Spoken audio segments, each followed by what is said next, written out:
Shalom Bapak Ibu yang dikasihi Tuhan Yesus Kristus. Dalam kehidupan beragama sering dijumpai bahwa sebagai manusia di dunia ini kita menganut berbagai macam agama atau kepercayaan. Berbicara soal agama, nampaknya agama apapun selalu mengajarkan hal-hal baik. Dan ketika didapati ada ajaran yang tidak baik, maka hal ini disebut bahwa ajaran kepercayaan atau agama itu palsu. Ternyata hal ini bukanlah baru didapati pada masa ini, namun sudah terjadi dari sejak dulu kala. Kita pun berjumpa dengan keadaan di mana sebagai orang yang paham dengan keadaan, di mana kita sebagai orang yang beragama dalam pengajarannya, khususnya dalam kitab suci yaitu Alkitab, menuliskan hal-hal baik agar manusia mampu menerapkan nilai-nilai yang baik dalam kehidupan. Kita tahu benar bahwa dalam kitab suci banyak memunculkan kisah inspiratif dan berbagai pengajaran kehidupan yang baik yang seharusnya dapat kita lakukan. Namun hal ini ternyata masih sulit untuk dilakukan dengan baik oleh orang-orang yang mengaku percaya pada Kristus. Sehingga dalam bacaan kitab ini yang menjadi pedoman kehidupan kita saat ini mengingatkan bagaimana seharusnya menjadi orang yang percaya mampu untuk memahami kehendak Tuhan. Sekalipun keadaan saat ini kita sedang ada dalam pandemi COVID-19, namun tidak mengurangi ibadah kita kepada Tuhan. Kita tetap beribadah seperti biasa, baik itu ibadah keluarga, ibadah pelkat-pelkat, ibadah pada hari Minggu di rumah masing-masing. Namun yang menjadi pertanyaan bagi kita saat ini, sudahkah ibadah kita berkenan di hadapan Tuhan? Bapak Ibu Saudara yang dikasihi Tuhan Yesus Kristus, pada masa Amos dipilih Allah untuk memberitakan kehendaknya bagi umat, saat itu keadaan umat Israel yang berada di puncak kekuasaan dan memiliki perekonomian yang sangat makmur. Namun kehidupan spiritual iman umat saat itu rusak. Yang dilakukan oleh mereka saat itu nampak pada bacaan kita saat ini, dalam ayatnya yang keempat hingga ayatnya yang kelima. Melihat kembali perjalanan kehidupan bangsa Israel dari berbagai tantangan kehidupan, nampaknya tidak membuat Israel tetap setia membangun kehidupan bersama Allah. Masih ada yang melakukan ibadah bukan pada Allah tetapi pada penyembahan berhala. Dan ini yang kita bisa lihat bahwa pada masa itu umat Israel merasa bahwa dosa yang dilakukan oleh mereka tidak lebih berat dari bangsa-bangsa lain. Sehingga nampak kehidupan umat Israel itu sangat egois dan melakukan tindakan yang tidak berkenan. Israel dan Yehuda adalah dua bangsa yang tahu benar bahwa Allah menyatakan dengan tegas, bagi setiap orang yang mengabaikan perintahnya, maka ia akan binasa. Ia akan mendapatkan hukuman. Kedua bangsa ini tahu tapi mereka mengabaikan dan malah tetap masih ada yang melakukan penyembahan terhadap berhala. Allah menghukum bangsa Israel karena perbuatannya yang tidak berkenan, yaitu selain menyembah berhala, mereka ternyata juga menjual kaum miskin sebagai budak. Mereka melakukan perbuatan tercemar, yaitu dosa-dosa seksualitas. Dan sangat jelas dalam Amos pasalnya yang keempat, ayatnya yang keempat hingga ayatnya yang kelima, dalam bacaan kita menunjukkan Amos menegaskan akan ibadah yang dilakukan oleh bangsa Israel sebagai ibadah yang jahat. Amos menegaskan bahwa Betel dan Gilgal adalah dua tempat sakral yang saat itu sangat tidak dihargai oleh umat.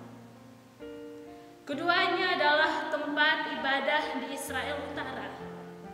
Di sana mereka memberikan persembahan kurban sembelihan, membawa persepuluhan sebagai persembahan, dan membawa korban syukur dari roti yang beragi dan mengadakan perjamuan bersama.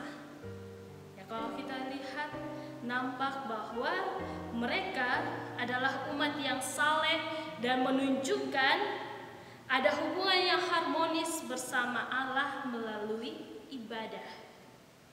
Kenyataannya mereka hanya tahu, tapi tidak ada aktualisasinya. Tidak dipraktekkan dalam kehidupan sehari-hari. Bapak Ibu yang dikasihi Tuhan Yesus Kristus, kehidupan beragama, kehidupan yang tidak lepas dari ibadah seperti gambaran kisah umat pada masa itu tidak jauh berbeda dengan yang kita temui pada saat ini.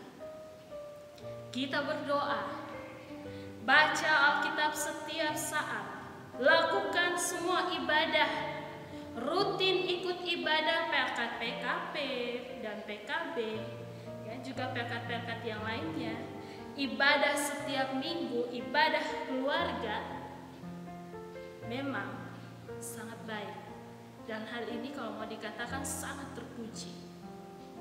Tidak ada yang bisa katakan bahwa hal itu tidak baik. Tidak ada ibadah yang tidak baik. Tapi apakah yang kita doakan, yang kita baca dalam Alkitab, berbagai nasihat, petunjuk, ya, arahan hidup, ya, kisah inspiratif, ibadah dan tata ibadah yang penuh hikmat itu sudah kita lakukan dalam kehidupan aktual? Hal ini harus menjadi perhatian penting bagi kita saat ini. Melalui pembacaan kitab Amos 4, ayatnya yang keempat hingga ayatnya yang kelima, mengingatkan kita bahwa kehidupan ibadah ritual harus sejalan dengan ibadah aktual.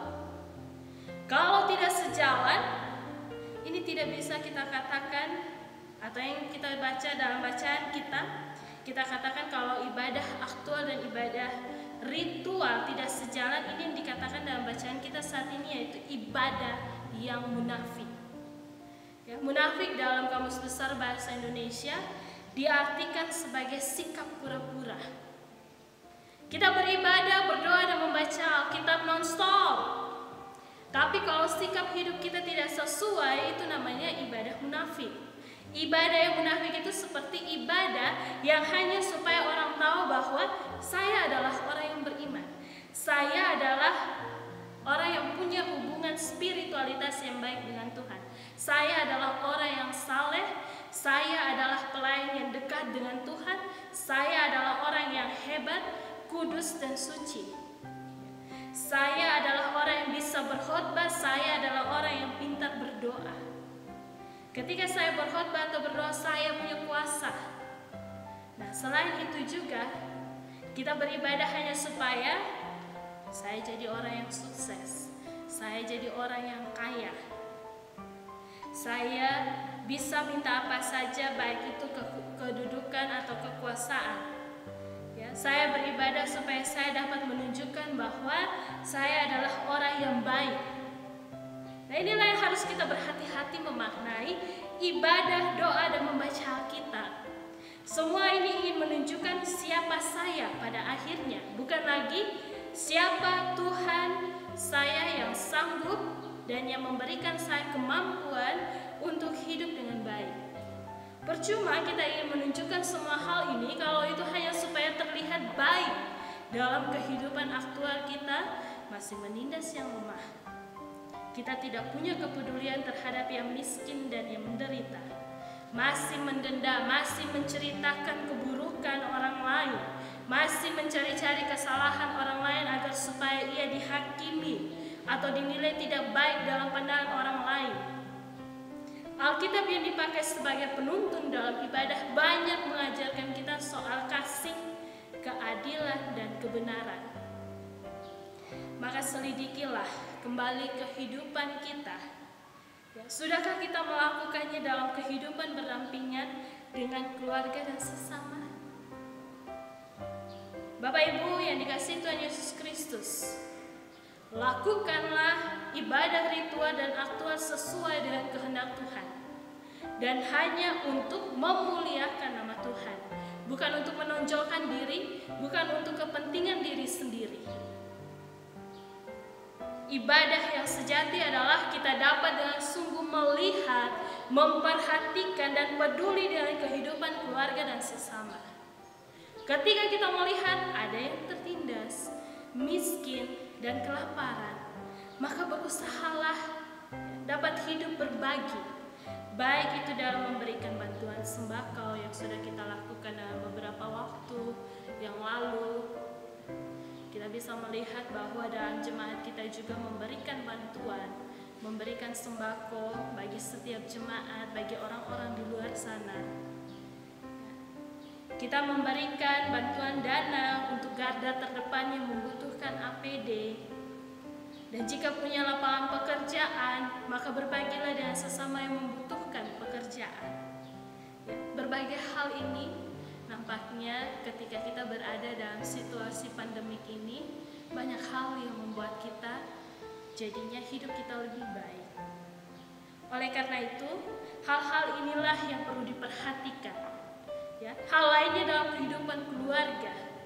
Perhatikanlah apa yang menjadi harapan dan kebutuhan istri, ya, suami, dan anak-anak, juga keluarga. Bertanggung jawab memelihara kehidupan keluarga bukan mencari pelarian dengan pasangan yang lain.